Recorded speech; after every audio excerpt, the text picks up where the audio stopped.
Good morning student. मैं हरगोविंद गौर, आपका शारीरिक शिक्षक।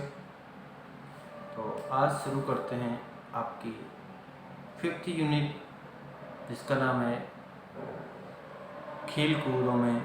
खेलों में बच्चे तथा महिलाएं, children's and women in sports. वैसे आपकी बुक की ये 5th यूनिट है और जो आपके फर्स्ट टर्म एग्ज़ाम होने वाले हैं उसके अकॉर्डिंग ये 3rd यूनिट है। तो इसमें सबसे पहला जो आपका टॉपिक है वो है गामक विकास।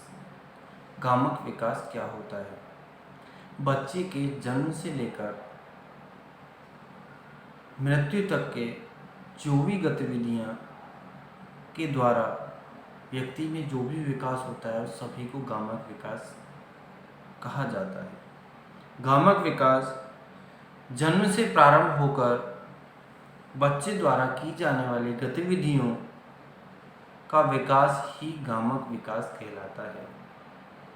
गामक विकास में बच्चा वो हर चीज़ सीखता है जो उसके उम्र के हिसाब से उसके लिए जरूरी है, आवश्यक है।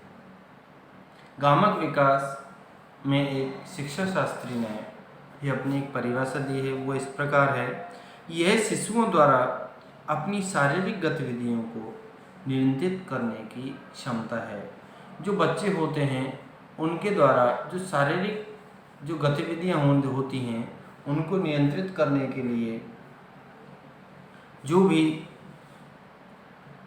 शारीरिक क्रियाकलाप किए जाते हैं उनको हम गामक विकास कहते हैं।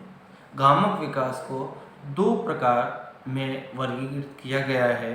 पहला है स्थूल गामक विकास, ग्रॉस मोटर डेवलपमेंट, और दूसरा है सूक्ष्म गामक विकास, फाइन मोटर डेवलपमेंट। जो स्थूल गामक डेवलपमेंट जो होता है उसमें जो शिशु होता है उसकी बड़ी मांसपेशियों का विकास होता है, जैसे बैठना, चलना, फिरना, चढ़ना आदि ये सभी क्रियाएं इसमें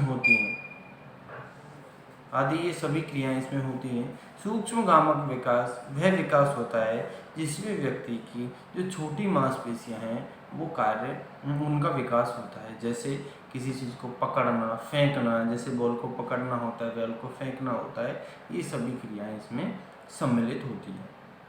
अब आता है गामक विकास के जो कौन कौन से चरण होते हैं। गामक विकास के 3 चरण होते हैं। पहला होता है प्रारंभिक बाल्यावस्था, दूसरा होता है मध्य बाल्यावस्था, और तीसरा जो होता है वो होता है उत्तर बाल्यावस्था। जो प्रारंभिक जो बाल्यावस्था होती है उसकी जो आयु होती है वो 3 वर्ष से 7 वर्ष तक के जो भी बच्चे होते हैं उसको हम प्रारंभिक बाल्यावस्था कहते हैं। 3 वर्ष से 7 वर्ष तक की जो आयु होती है उसको हम प्रारंभिक बाल्यावस्था कहते हैं। इससे जो पूर्व यानी 3 वर्ष से जो पहले की जो अवस्था होती है, जन्म से लेकर 3 वर्ष तक की जो अवस्था होती है उसको हम शैशव अवस्था कहते हैं, जिसमें जो बच्चा होता है वो बहुत सारी एक्टिविटी करता है और उन एक्टिविटी में भी तीव्रता बहुत ज़्यादा आ जाती है, यानी कि हर चीज़ को सोचने करना, और उसको कोई व्यक्ति यदि कुछ बोल रहा है तो उसको बहुत अच्छे से समझना और उसका तुरंत प्रतिक्रिया देना, ये बच्चे में ये ऐसी योग्यता होती हैं जिससे दौड़ना, कूदना, चढ़ना, पकड़ना ये सभी क्रियाएं इसमें सम्मिलित होती हैं। अब दूसरी होती है मध्य बाल्यावस्था। मध्य बाल्यावस्था जो होती है वो 8 वर्ष से लेकर 10 वर्ष तक की रहती है, यानी कि बच्चे में 8 वर्ष से 10 वर्ष तक की अवस्था को मध्य बाल्यावस्था कहते हैं। मध्य बाल्यावस्था 8 वर्ष से लेकर 10 वर्ष तक की जो आयु होती है उसको मध्य बाल्यावस्था कहते हैं। इसमें बच्चा अधिक क्रियाशील तथा गतिमान होता है। इसमें बच्चे अधिक से अधिक खेलों की क्रियाओं में भाग लेते हैं और उनमें अपनी बॉडी के द्वारा गति करते हैं। इसमें बहुत सारे खेलों में भी जटिल खेलों में भी बच्चे भाग लेते हैं, और ये अपने इस जो बाल्यावस्था होती है इसमें जो बच्चे होते हैं वो अपने एज के आयु वर्ग के जो बच्चे होते हैं उनके साथ प्रतिभाग करना भी शुरू कर देते हैं। ये होती है मध्य बाल्यावस्था। और तीसरी जो होती है वो होती है उत्तर बाल्यावस्था। उत्तर बाल्यावस्था 11 वर्ष से 12 वर्ष तक की अवधि को उत्तर बाल्यावस्था कहते हैं। इसमें बच्चे की शारीरिक क्षमता तथा शारीरिक क्षमता में अधिक वृद्धि हो जाती है। ये जो अवस्था होती है वो मध्य अवस्था के उपरांत तथा यौवनावस्था के पहले की जो अवस्था होती है उसको उत्तर बाल्यावस्था कहते हैं।